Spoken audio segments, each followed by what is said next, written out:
morning, everyone. It is currently Monday, September 16th, 2019, and you are tuning into the Monday edition of the Five Starr Wrestling Report. This is the YouTube show dedicated to bringing you all the discussions on wrestling news topics, opinions, recaps, and weekend events. If you are checking out the show for the first time, thank you. And I invite you to stick around because we've got a lot of content to go over today, including a look at the WWE Clash of Champions show from last night in Charlotte, North Carolina. We'll get to that in a little while, but first things first, if you want to keep posted with all future FSWR content, make sure you subscribe. Hit that little notification bell icon to keep updated on all uploads here on the Five Starr Wrestling Report YouTube channel. Give this video a like, and share some of your feedback down below regarding any or all of the topics discussed in this video. We have weekly posts every Monday and Friday, with Monday being a coverage of wrestling news media and weekend events, and Friday being our review series edition, where we take a look at Major League Wrestling's Fusion and NXT TV, and soon added to that mix will be AEW's Wednesday night television show.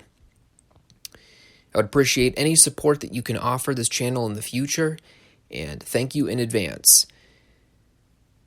And with all the prelim plugs out of the way, let's get going on the news bulletins.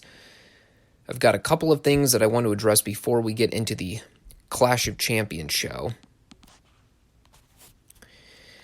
So the news broke earlier this week that as of September 9th, Anthem Sports had acquired a majority interest with founding member Mark Cuban's AXS TV and HDNet Movies. This is a report at UpRocks from Ellie Collins on September 12th. Earlier this week, news broke that Anthem Sports and Entertainment, Impact Wrestling's parent company, had acquired a majority stake in AXS TV, the cable channel that current broadcasts WOW, Women of Wrestling, and the American TV version of New Japan Pro Wrestling. According to PW Insider, no decisions have been made regarding WOW and New Japan, the two other wrestling companies that currently have shows on AXS. The sentence concludes with Impact, but I think the author meant AXS. Both New Japan and WOW are expected to air on AXS at least through the end of 2019. It is worth noting as well that WOW and Impact share talent, including top star Tessa Blanchard, so they have an established cooperative relationship that may enable both shows to remain on the same channel going forward. It should also be noted that Impact will air on AXS following their Bound for Glory show on October 20th. As of now, we have no idea what day and what time Impact will air on the station.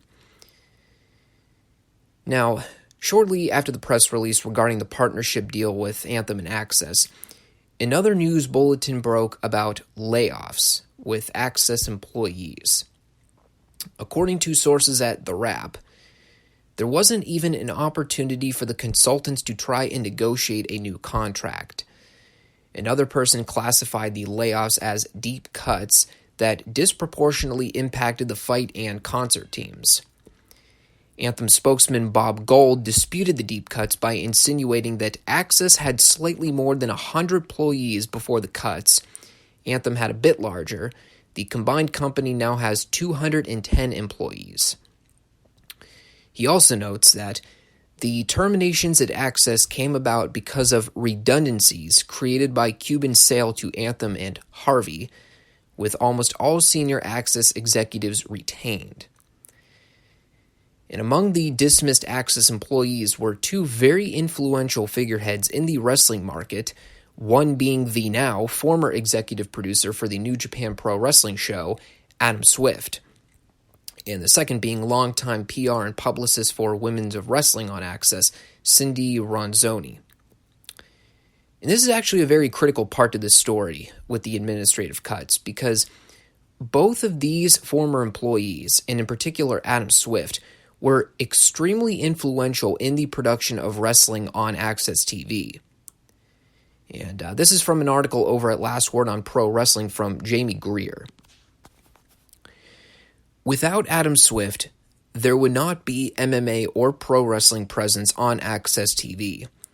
He handled the combat sports side on AXS TV, a similar position that Ed Nordholm handles for Anthem already, alongside AXS TV Fights CEO Andrew Simon, and was influential in bringing in Ring of Honor to HDNet in 2009, a relationship that continued until Sinclair Broadcasting bought ROH and moved it to their own Sinclair channels. In 2015, he brought New Japan Pro Wrestling to AXS TV, a situation that continues to this day. When I read this particular story, the first thing that immediately came to my mind is, so who are they going to hire to replace Adam Swift as their main marketer for pro wrestling? I mean, we already know that AXS has dropped mixed martial arts from their programming altogether, but who are they going to bring in to take over Swift's position? Are they just going to use their current Impact Wrestling producers and marketers to take Swift's place? If so, how more qualified are they than Swift, who is probably the most influential figure in getting pro wrestling on AXS to begin with? This all strikes me as odd. Unless they have suitable replacements, removing Swift from the employment fold seems like a bad judgment call. There's also a lot of information here, and I could honestly devote an entire episode to talking about the possibilities that could come out of this deal. You know, what are the pros? What are the cons? Will this new network deal be better for Impact in the long run than their run on the Pursuit channel or Destination America or Pop TV? Here's what we do know. Ever since the Spike TV debacle in 2014, TNA, Impact Wrestling, whatever you want to call it now, they've really struggled to maintain their footing as a company. Whether it was the multiple network stations that gave them crappy time slots and never gave them proper publicity to grow their product and reach new viewers, the continual overhauls and ownership rights and shareholder rights, the Billy Corgan debacle in 2016, the whole partnership with Jarrett's Global Force Wrestling that never really got off the ground. Impact Wrestling has had a real hard time finding their identity as a brand. And it really wasn't until Anthem bought an 85% majority in the company's stake and made the decision to assign Ed Nordholm as the president of Impact's parent company, Anthem Wrestling Exhibitions, that they really started to get off the ground again. This in addition to having Don Callis and Scott D'Amore oversee the booking and day-to-day management operations with Impact. The other thing we also know regarding this move to AXS is that Impact is almost guaranteed to gain more exposure to their product. The truth of the matter is that between their Friday night time slot on Pursuit and their show streaming on Twitch, Impact Wrestling garners somewhere between 10 and 12,000 viewers consistently. AXS TV has a broader cable reach than Pursuit. It's a more marketable station towards pro wrestling, and while a lot of their success does depend on the day and the time slot they're given to work with, I think AXS will do a much better job promoting and advertising Impact on their network than Pursuit, Destination America, or Pop TV ever did for them. All told, there are also still a lot of lingering questions regarding potential partnerships with Impact and New Japan. We already know that Impact has a partnership deal with WOW, but New Japan's an entirely different animal. And while there may be internal pressure from the offices to try and get a deal together for Impact to partner with New Japan, there's still one problem that prevents this from happening. Ring of Honor. ROH and New Japan have had a partnership deal since February of 2014. And while you can undoubtedly make the argument that New Japan dropping ROH in favor of partnering with Impact would be better serving, it doesn't necessarily mean that New Japan is showing interest. And if you really look at Ring of Honor's product in a nutshell right now, one of the main factors that keeps that product afloat is their talent exchange deal with the New Japan roster. I don't think we should discount that a lot of ROH's pay-per-view success hinges on those supercard shows that they run every year with New Japan. For them to lose that would be absolutely detrimental to their overall bottom line. Now, granted, when you view it from New Japan's perspective, I guess you could say there's a little bit of complacency that goes along with their talent exchange deal with ROH. What are they really gaining out of it by working with ROH at this point? We could have that debate in another discussion, but I think the argument that you can make is that New Japan is comfortable working with Ring of Honor. ROH hasn't intentionally tried to burn bridges with New Japan by stealing talent away from them or offer their guys exclusive contract deals for more money. And as we found out earlier this year, New Japan hasn't shown any interest in partnering with other wrestling companies, including AEW, a deal which they turned down earlier in the year. The idea apparently being that New Japan didn't want to muddy the waters with ROH by venturing into working deals with other promotions. And while people were genuinely shocked about the fallout of the AEW New Japan story, Impact Wrestling has a couple things going in their favor that AEW does not. For one, Impact and New Japan now share a network together. So there could be a little more fan interest in seeing the possibilities of what would happen if New Japan and Impact would link a deal together. It could also lead to some creative avenues on TV, possible invasion type story, a series of dream matches that people might be intrigued to see, crossover appeal between New Japan and Impact fans that could lead to both fan bases gaining more interest in the opposing products. These are all good things. The second factor that benefits Impact over AEW is that New Japan does not have a grudge against Impact like they do with many of the workers at AEW. With the way the departures of the guys like the Young Bucks and Chris Jericho and Cody and Kenny Omega went down back in January, it really sparked a lot of bad blood between those guys and a lot of the staff at New Japan. Basically got to a point where the AEW talent was using New Japan as a platform to promote their own product. And considering the history of Omega and the Bucks working under the New Japan umbrella, they really opened up a bloody wound that is going to take a long time to patch up there. There's a lot up in the air right now regarding this whole story. I've tried to make heads or tails of the situation to determine how I think Impact will fare on AXS. Like I said before, I think it's too early to tell. The key to them finding success going forward is to get an ample time and an ample day to air their show. There's been rumors floating around that they might get that Friday Night Death slot, which they're currently working with on Pursuit right now, at 10 p.m. Eastern Time. If they can manage to get an ideal slot to air their show during the weekday, say like a Tuesday or a Thursday night, or possibly that Saturday night slot following WoW and New Japan, that could work in their favor. There might be a little burnout effect with too much wrestling on Saturday night there, but at least it's something that continues on the wrestling market. With that being said, it's a much better network to broadcast in comparison to their current placeholder position with Pursuit.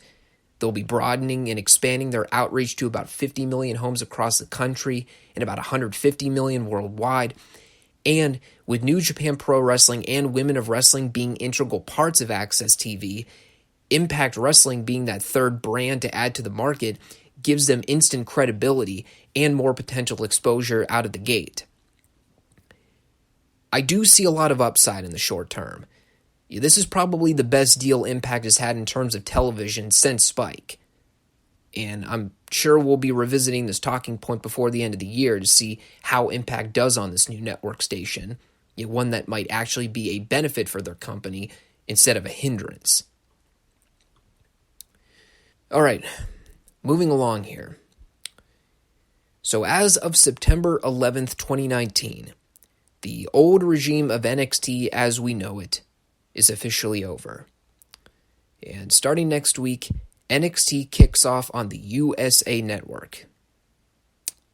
Well, more specifically, the first hour kicks off on USA, and the second half will air on the network while they finish airing the final episodes of Suits throughout the remainder of the month. And I think it's important to have this discussion of what will work versus what won't work during this reformatting of NXT. And I think the first thing that should be noted about NXT going forward is that this show is not going to be considered a developmental brand anymore. And in order for them to compete with AEW on a high level, NXT can't be a developmental brand anymore, which accounts for why WWE is going to be hosting another draft in the coming weeks. They're going to be shifting talent around from main roster to the current NXT roster, which completely abolishes the idea of this being a strict developmental brand. And while on the surface, it might lose a little bit of appeal for the old school NXT fans, I don't think anyone's going to lose sleep over the idea of erasing the developmental name out of NXT. Quite frankly, we as fans kind of already consider NXT as a third brand extension from Raw and SmackDown anyway.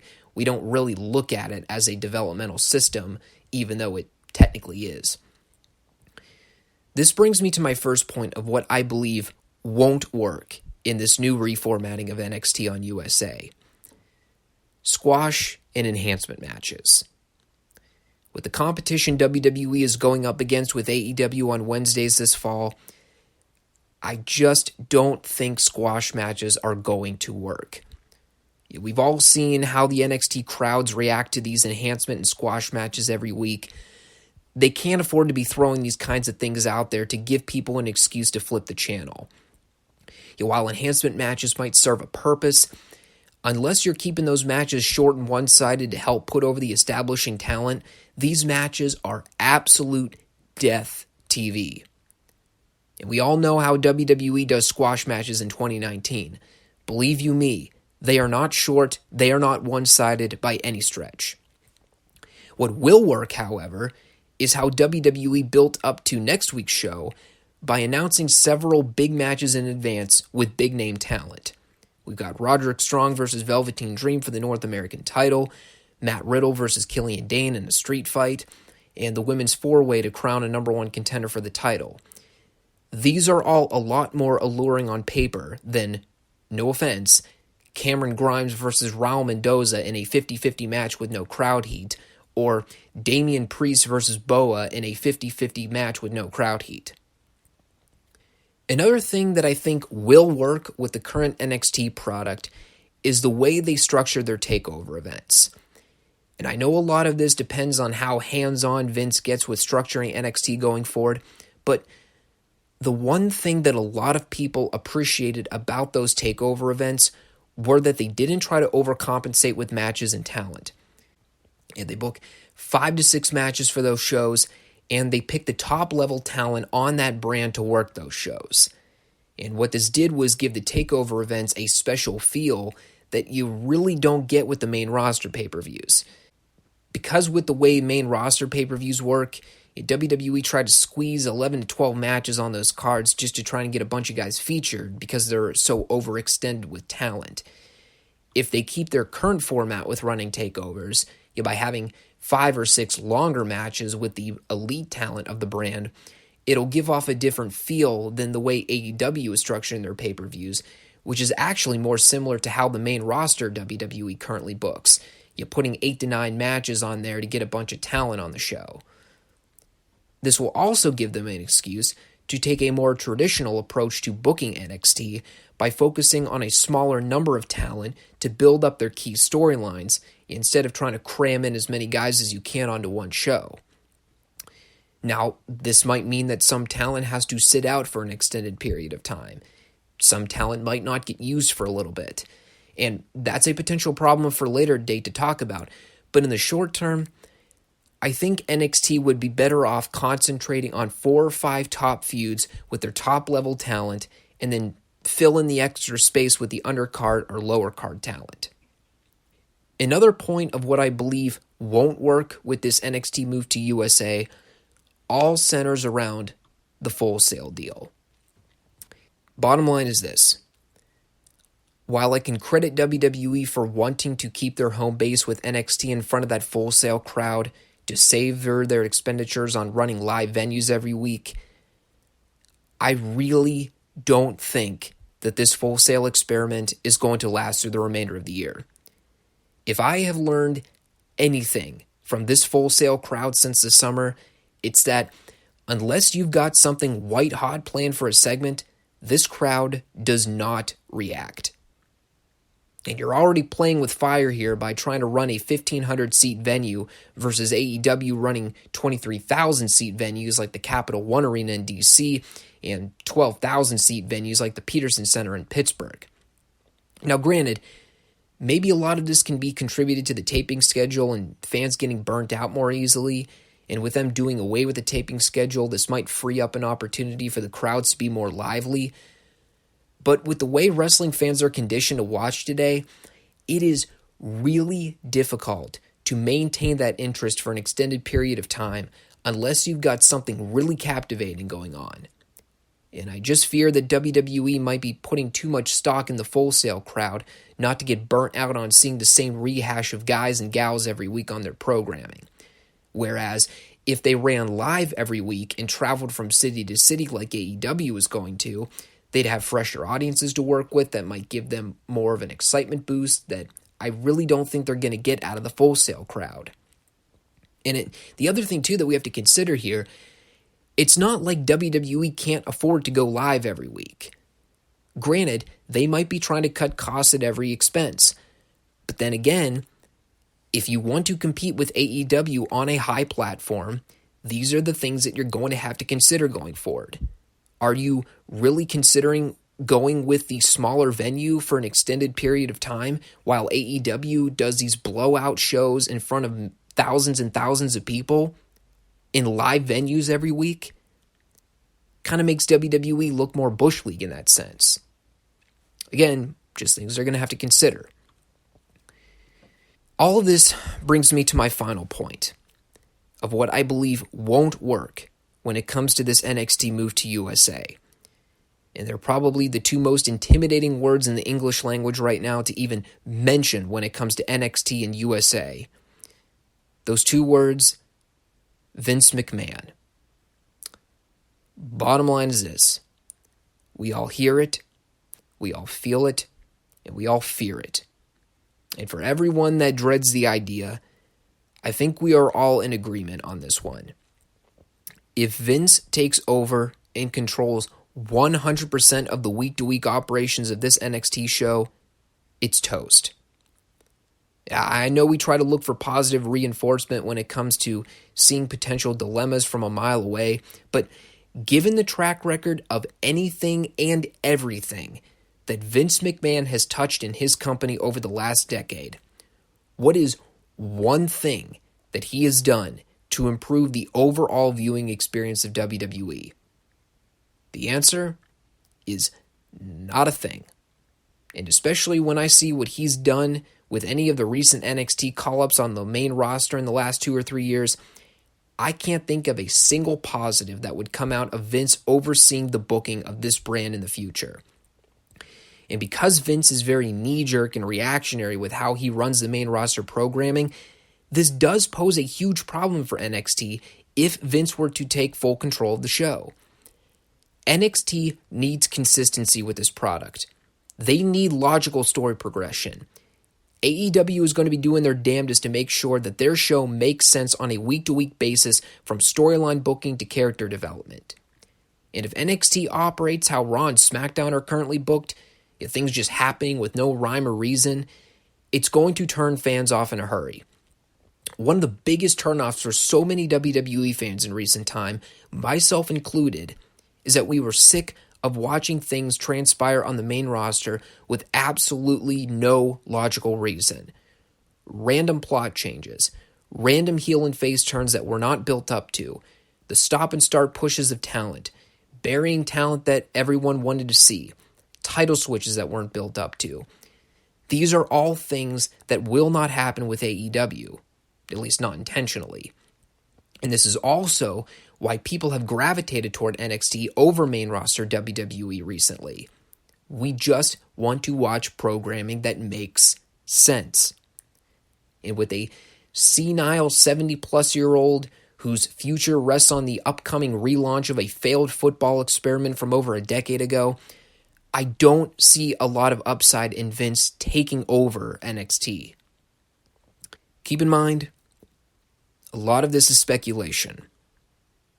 I didn't really take the time to talk about this during my NXT recap from last week, and I felt it was important to address where I stand with the show right now as they transition into their USA deal. It's going to be interesting to see the changes they make and how it will impact their show going head-to-head with AEW. I hope things turn out the way I talked about here. Not that my ideas are guaranteed to work or anything, but I have a little more confidence in the old school mentality of how NXT used to be run versus the potential updated version under the Vince McMahon regime.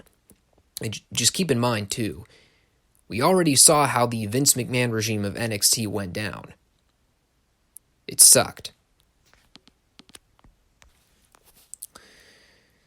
Oh, here's an interesting little article that I found while I was perusing the web the other day. You just never know what you're going to find when it comes to wrestling news. Things can be slow 1 minute and then do a full unexpected 180. And before you know it, there's 1,500 articles about one particular story. Apparently, Big Cass is under fire again, this time for an incident that went down at a WrestlePro event on Friday night in Rahway, New Jersey. This is a report from PW Insider from Saturday night.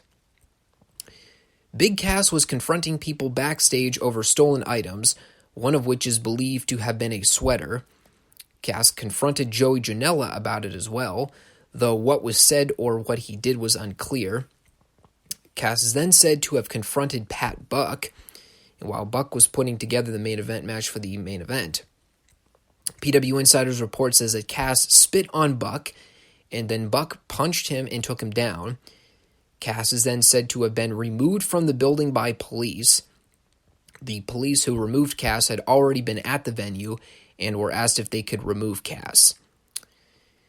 There was an initial claim that Cass had been arrested succeeding the event, but David Bixenspan reports in a later tweet that Cass was not arrested and no paperwork was filed on the report.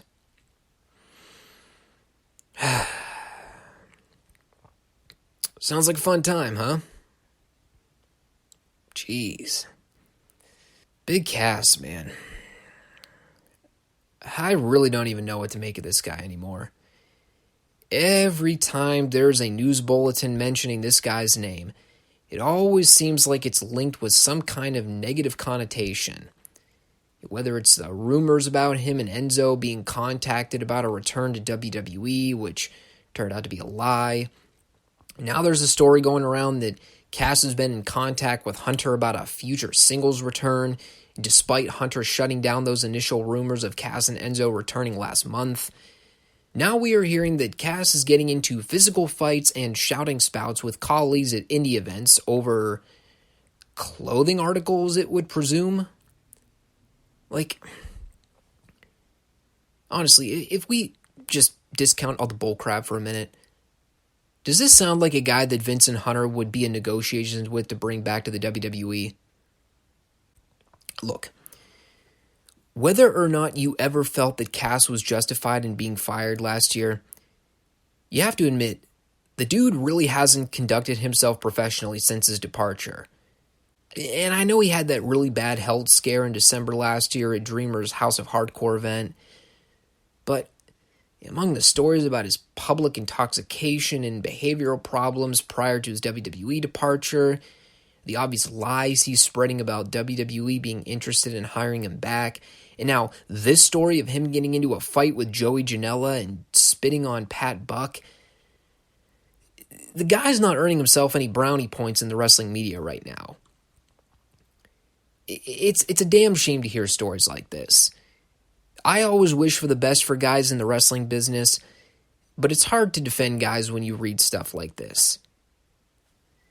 Based on the fallout of the report, it doesn't seem like charges are being filed against Cass, and for his sake, that's probably a blessing in disguise.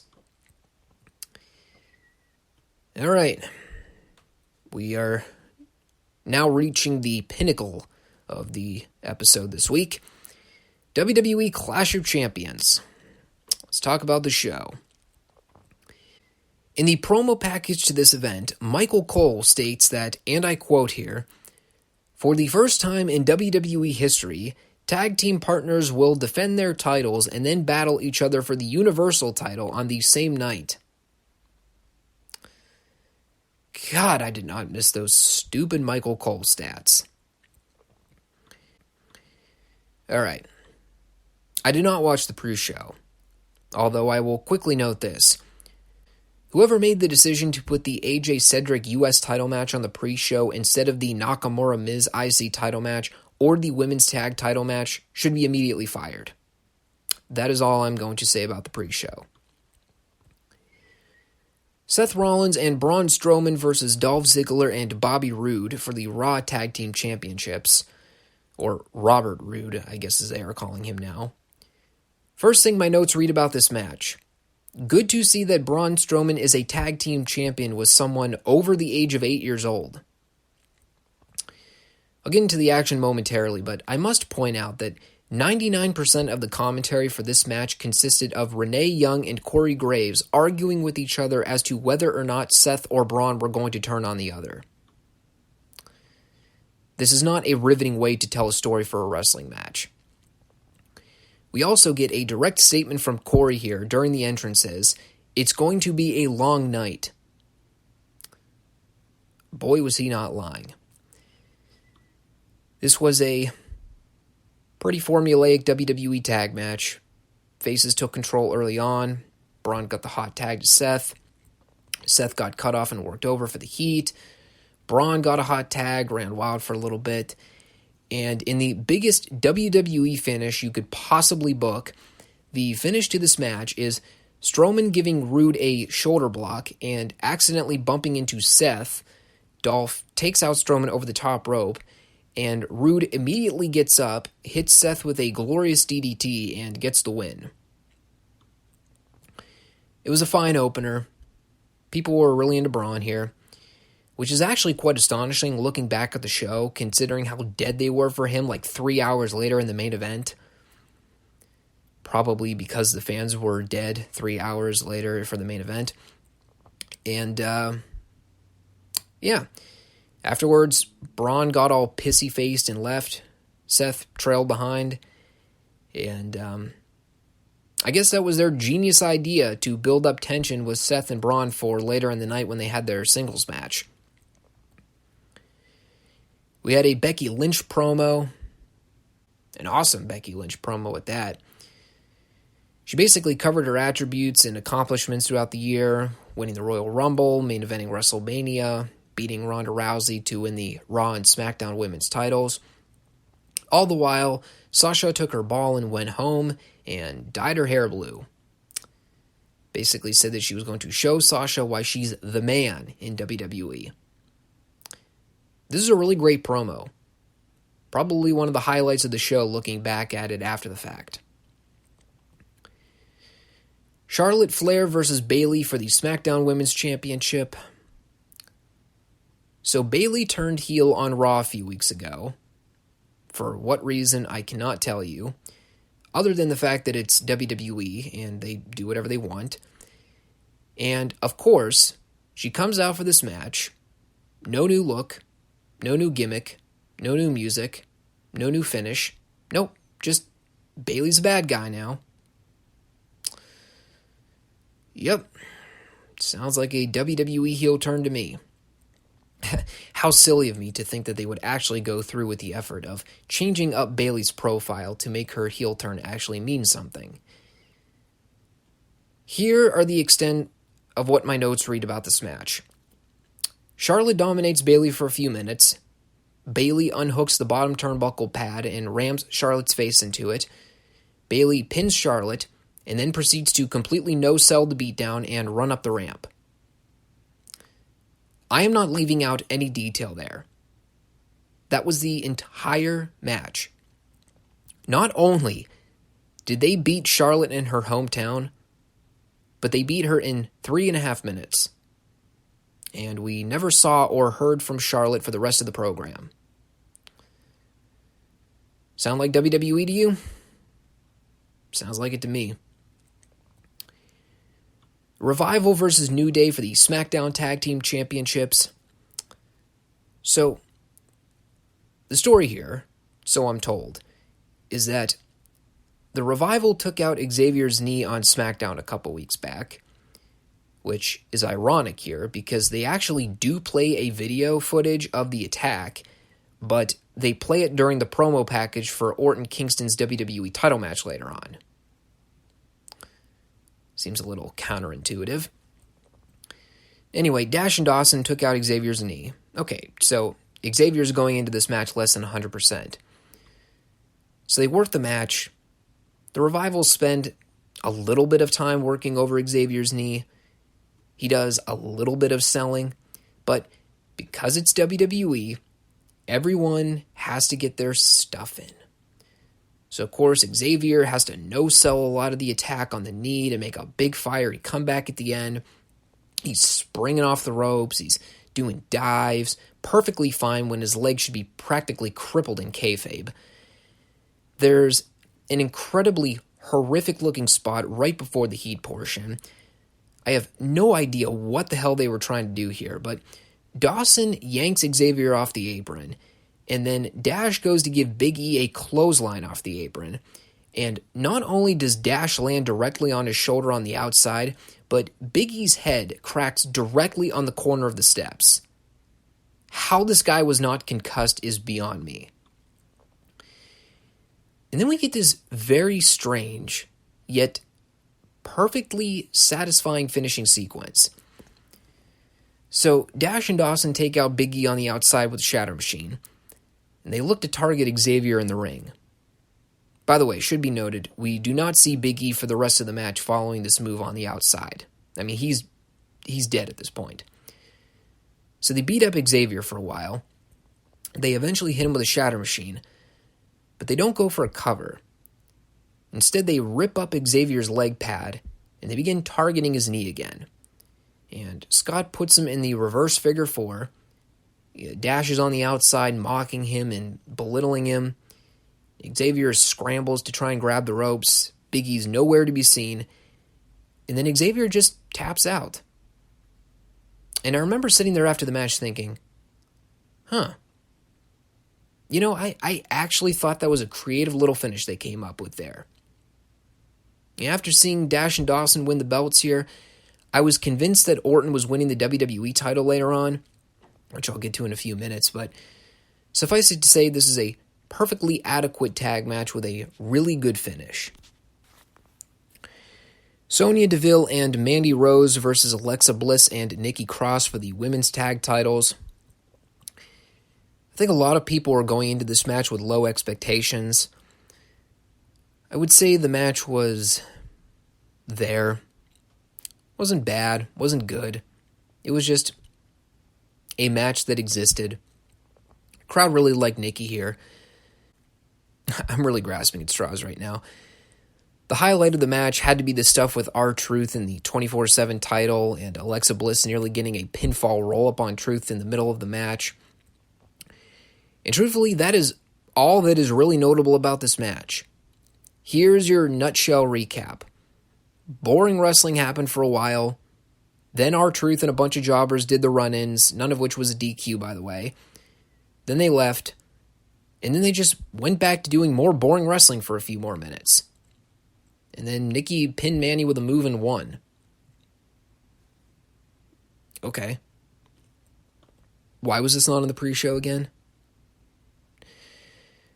Miz versus Shinsuke Nakamura for the Intercontinental Championship.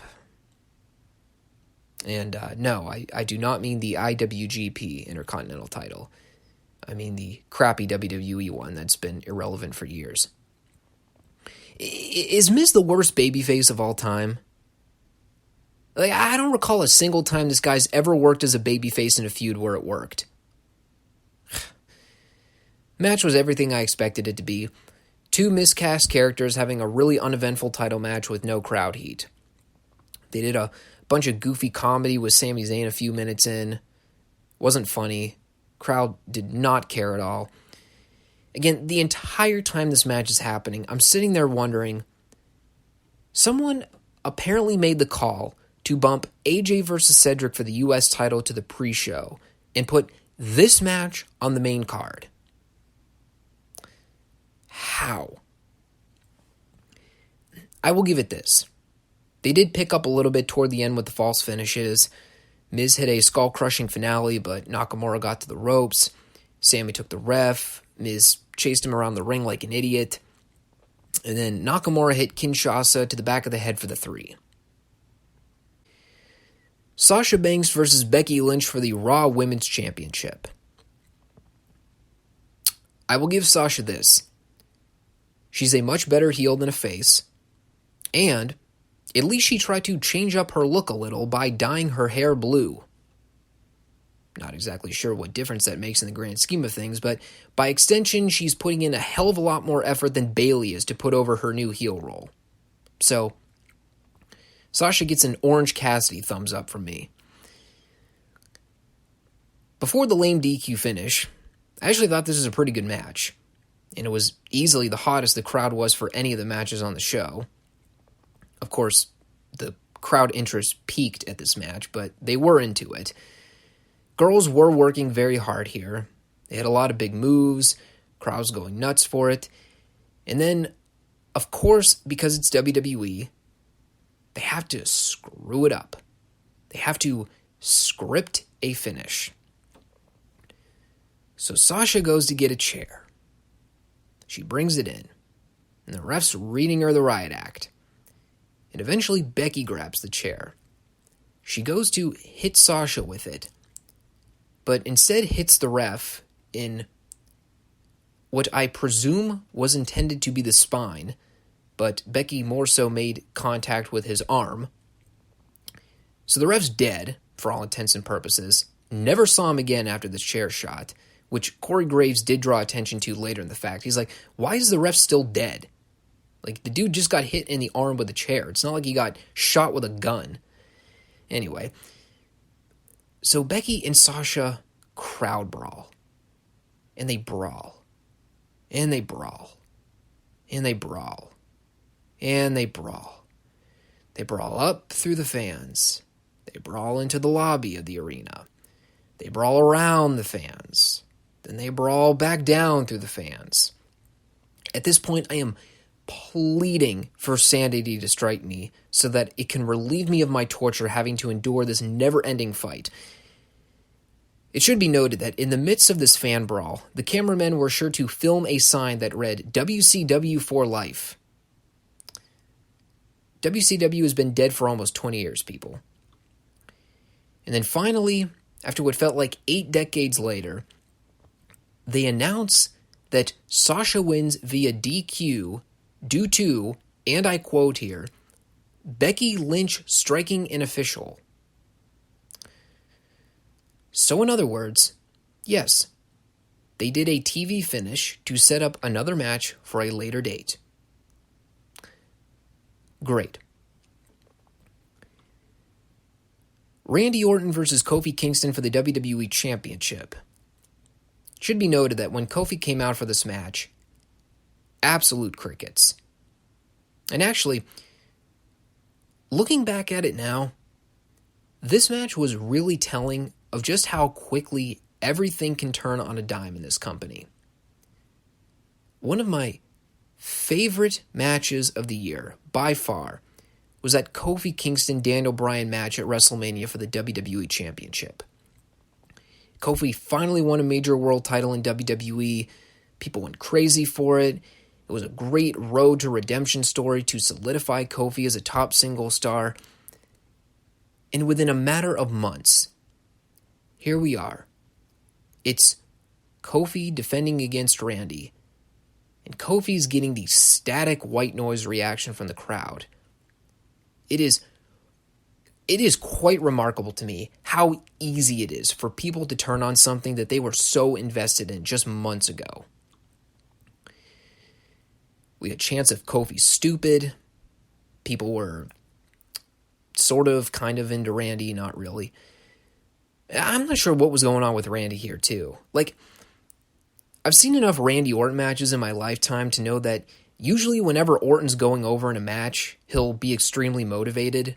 Other times if he's not going over, he'll work more comatose and slow. It's just kind of the way his personality is. Orton was really giving off the vibes that he was going over here.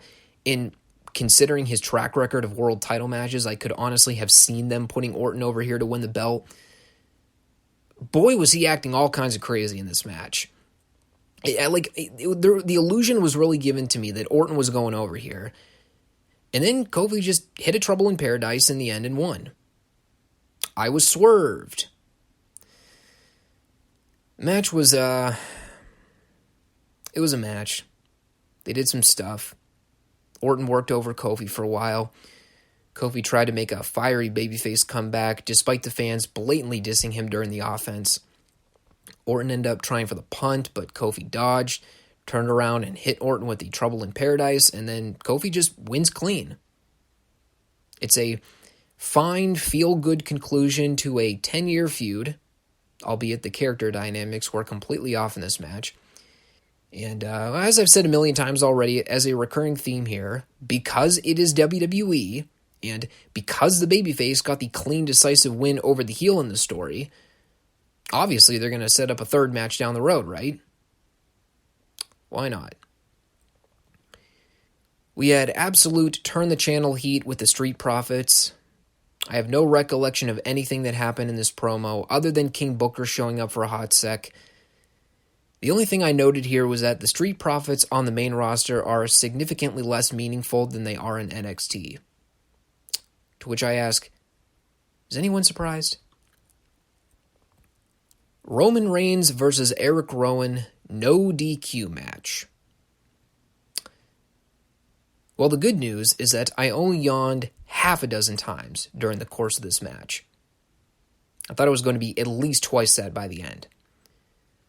So, if I am being nice, I can say Rowan and Reigns did boring car wreck brawling for a while. If I'm being authentic, Rowan and Reigns had a really pointless street fight with the end game designed to bring back a guy who has not been on television in almost 6 months and who has wanted out of his WWE contract since Mania. I have no idea what has been going on in this feud with Reigns, Rowan, and Daniel Bryan. The story's changed so many times. I have no idea who's involved in what, who's been accused of what, who the key players are, what it's all leading to, or why I should care. In other words, everything you need to know about a WWE storyline in 2019. All I know is that I do not ever want to see this match again in any capacity. I never want to see an Eric Rowan singles match for as long as I live. They have tried off and on with this guy as a singles guy for several years now. Dude's flopped every time they try it. And if this all leads to a return of the Bludgeon Brothers with Harper and Rowan in the coming weeks, whatever. All I know is that I do not ever need to see a Rowan singles match ever again. I also liked in one of the closing statements here, Tom Phillips makes a statement. He says, I guess this was all part of Eric Rowan's plan. To which I responded with, no, it wasn't. Braun Strowman versus Seth Rollins for the Universal Championship. So the story of this match by this point in the show is that Seth and Braun really want to get these people to care about the stuff they're doing, and meanwhile, everyone in the building is fed up, they're tired, they're irritable, and they just want to go home. So Seth and Braun are out there going 100 miles an hour, they're firing on all cylinders to try and get people into this thing. It's deader than a funeral home by this point. There's all kinds of dives. Seth's bumping around like a crash dummy.